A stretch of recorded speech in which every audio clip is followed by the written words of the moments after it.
Hey, so you've started selling on Gumroad, but you want your store to look more professional and match your brand. In this guide, I'll show you how to fully customize your Gumroad store step by step. First, log in and click on Settings in your dashboard, then select Customize your store.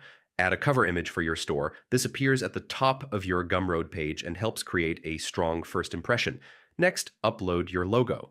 This appears on your checkout pages and product listings, giving your store a professional, branded look.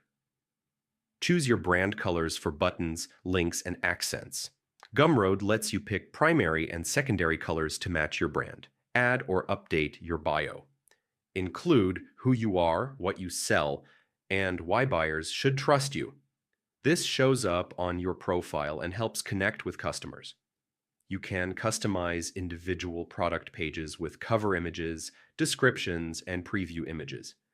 Make sure each product reflects your brand style. Add links to your social media accounts. This helps customers follow you and keeps them engaged with your brand. Click Preview to see how your store looks. Check mobile and desktop views to ensure everything looks polished. Once satisfied, click Save. Your Gumroad store is now fully customized and ready to impress buyers. So yeah, that's how you customize your Gumroad store step by step. With branding, colors, and product styling, your store will look professional and attract more buyers.